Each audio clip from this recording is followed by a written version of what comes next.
Assalamualaikum warahmatullahi wabarakatuh. Kami dari kelompok 2 yang beranggotakan saya sendiri Jorman Ratik Hamadan dengan NPM 21170510448, Kevin Jordan 21170510076, dan Muhammad Ramadan Kamal dengan NPM 21570510001 yang akan mempresentasikan tugas besar PSI.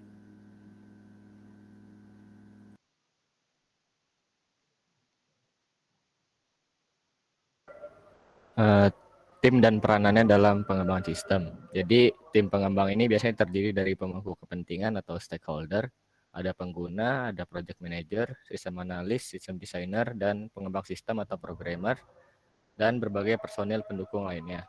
Jadi setiap bagian dari tim ini memiliki perannya masing-masing. Berikut ini adalah penjelasan mengenai pengembangan sistem dan perannya. Pertama ada pemangku kepentingan atau stakeholder. Ini perannya untuk berinteraksi dengan pemangku kepentingan, pengguna, manajemen, vendor, pemasok, perusahaan eksternal, pemrogram, dan pihak-pihak lain yang terkait dengan proyek pengembangan sistem. Kedua ada pengguna sistem. Ini berperan untuk memvalidasikan, memasukkan, menanggapi, menyimpan, dan bertukar data serta informasi. Yang ketiga ada project manager yang berperan untuk mengendalikan kualitas proyeknya, melatih personil, memfasilitasi komunikasi, mengelola risiko, dan memperoleh peralatan yang dibutuhkan. Yang keempat ada sistem analis yang berperan untuk mengumpulkan dan menganalisis semua dokumen, file, formulir yang digunakan pada sistem yang telah berjalan. Lalu ada menyusun laporan dari sistem yang telah berjalan dan mengevaluasi kekurangan-kekurangan pada sistem tersebut dan melaporkan semua kekurangan tersebut kepada pemakai sistem.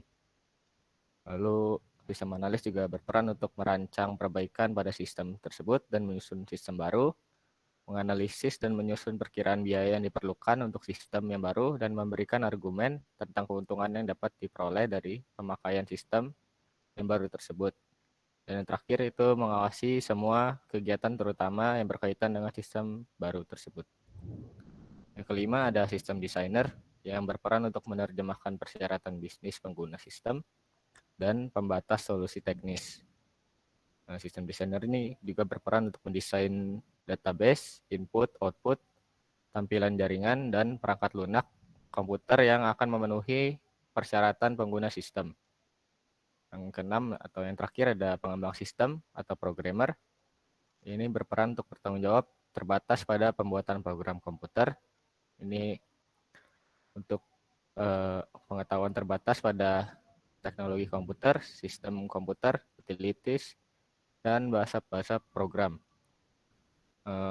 Pekerjaan ini bersifat teknis dan harus tepat dalam pembuatan instruksi-instruksi program. Pekerjaannya tidak menyangkut hubungan dengan banyak orang, hanya dengan sesama programmer dan analis sistem.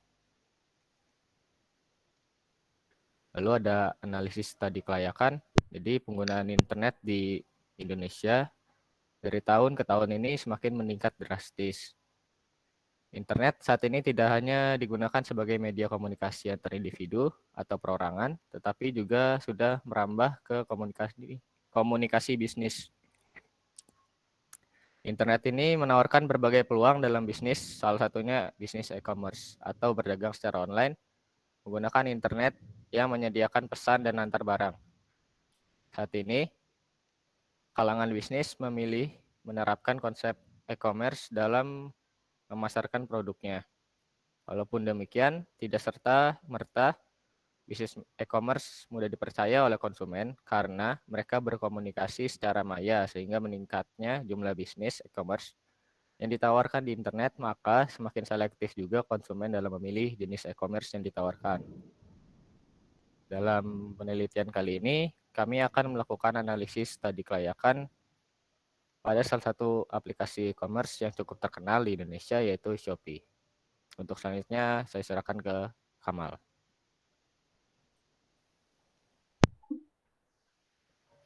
Dalam aspek pasar, menurut data Global Web Index, pada kuartal 3 tahun 2020, 78,2% pengguna internet yang pada aspek pasar, menurut data Global Web Index pada kuartal 3 2020, 78,2% pengguna internet yang berusia 16-64 tahun memanfaatkan aplikasi belanja online melalui ponsel atau tablet untuk bertransaksi di e-commerce. Sementara itu, kunjungan ke situs web hanya berkisar sekitar 22%. Merujuk data yang dirilis dari SimilarWeb pada September 2021, diketahui bahwa aplikasi Shopee Indonesia paling sering dikunjungi dibandingkan aplikasi e-commerce lainnya.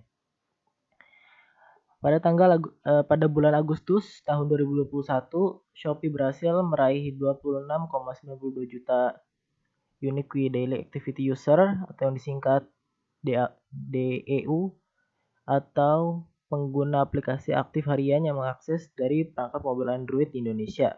Rata-rata unique DAU Shopee Indonesia dalam platform SimilarWeb tersebut setara dengan jumlah rata-rata kunjungan bulanan, yaitu sekitar 834,52 juta kunjungan.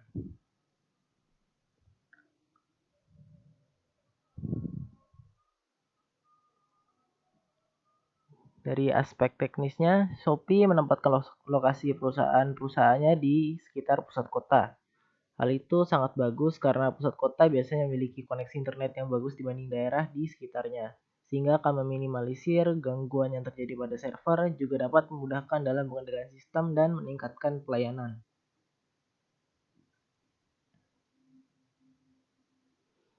Aspek teknologi, Shopee terus melakukan update yang terus mengembangkan aplikasinya untuk semakin memudahkan sistem penggunaan dan memudahkan pengoperasian pada teknologi-teknologi yang tersedia.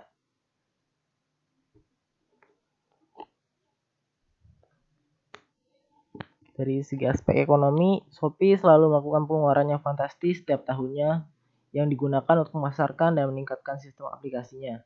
Hal tersebut terkadang membuat Shopee harus mengalami kerugian, namun seiring meningkatnya pengguna internet, pendapatan dari perusahaan Shopee kian meningkat. Contohnya, di Asia Tenggara dan Taiwan, beban pendapatan Shopee sebelum bunga dan pajak yang disesuaikan naik sekitar 0,15 US dollar atau sekitar Rp2.157 per pesanan pada kuartal 4 tahun 2021. Dari sebelumnya, yaitu 0,21 US dollar sekitar Rp3.020 per pesanan pada kuartal 4 2020. Selanjutnya akan dilanjutkan oleh Razik. Metode pengembangan waterfall. Definisi metode waterfall adalah metode yang paling banyak digunakan untuk tahap pengembangan software. Model waterfall juga disebut dengan nama air terjun, juga sering disebut sebagai model sekuensial linear atau alur hidup klasik atau classic cycle. Gunaan dari metode waterfall ini adalah untuk mengembangkan software dengan menekankan fase yang berurutan dan sistematis. Model pengembangan waterfall dianalogikan seperti air terjun, karena setiap tahapannya dikerjakan secara berurutan mulai dari atas hingga ke bawah. Diagram metode waterfall. Yang pertama ada requirement. Pada tahap ini, pengembang sistem perlu komunikasi yang bertujuan untuk memahami perangkat lunak yang diharapkan oleh pengguna dan batasan software tersebut. Informasinya dapat diperoleh dengan cara wawancara, diskusi, atau dengan survei langsung ke pengguna. Informasi ini nanti akan dianalisis untuk mendapatkan data yang dibutuhkan oleh pengguna. Yang kedua ada desain. Pada tahap ini, pengembang membuat desain sistem yang akan membantu untuk menentukan perangkat keras atau hardware dan sistem persyaratan, dan juga untuk membantu dalam mendefinisikan arsitektur sistem secara menyeluruh. Yang ketiga ada implementation. Pada tahap ini, sistem akan pertama kali dikembangkan di program kecil yang disebut dengan unit yang terintegrasi dalam tahap selanjutnya. Setiap unit dikembangkan dan diuji untuk fungsionalitas yang disebut dengan unit testing. Selanjutnya ada testing. Pada tahap ini, sistem melakukan verifikasi dan pengujian. Apakah sistem sudah sepenuhnya atau sebagian memenuhi persyaratan sistem. Kemudian dapat dikategorikan dalam unit testing, dilakukan pada mode tertentu kode sistem pengujian untuk melihat bagaimana sistem bereaksi ketika semua mode yang terintegrasi. Dan penerimaan pengujian dilakukan dengan atau nama pelanggan untuk melihat apakah semua kebutuhan pelanggan puas. Yang terakhir ada maintenance. Pada tahap terakhir ini, software yang sudah jadi dijalankan akan dilakukan pemeliharaan. Pemeliharaan termasuk dalam memperbaiki kesalahan yang ditemukan pada langkah sebelumnya. Selanjutnya ada kekurangan metode waterfall. Yang pertama adalah waktu pengembangannya cukup lama dan butuh biaya yang dikeluarkan. Yang kedua, sangat diperlukannya manajemen yang baik dalam metode waterfall karena proses pengembangannya tidak dapat dilakukan secara berulang sebelum menjadi produk. Yang ketiga, kesalahan kecil pada pengembangan dapat menjadi masalah besar jika tidak diketahui sejak awal pengembangannya yang berakibat pada tahap selanjutnya. Yang keempat, pada kenyataannya jarang mengikuti urutan sekuensial atau rujukan seperti pada teori, sehingga sering terjadi iterasi atau perulangan yang menyebabkan masalah baru. Selanjutnya ada kelebihan metode waterfall. Yang pertama adalah kualitas sistem yang dihasilkan akan baik karena metode pelaksanaannya dilakukan dengan bertahap. Yang kedua, metode waterfall memiliki kemudahan untuk dimengerti, mudah digunakan, requirement dari sistem bersifat stabil dalam manajemen kontrol, serta bekerja dengan baik ketika kualitas lebih diutamakan dibandingkan dengan biaya dan jadwal atau deadline. Yang ketiga, proses pengembangan metode fase dengan satu persatu atau one-to-one sehingga meminimalisir kesalahan yang mungkin akan terjadi pada pengembangan. Yang keempat, dokumen pengembangan sistem sangat terorganisir karena setiap fase harus dapat terselesaikan dengan lengkap sebelum pindah ke fase berikutnya.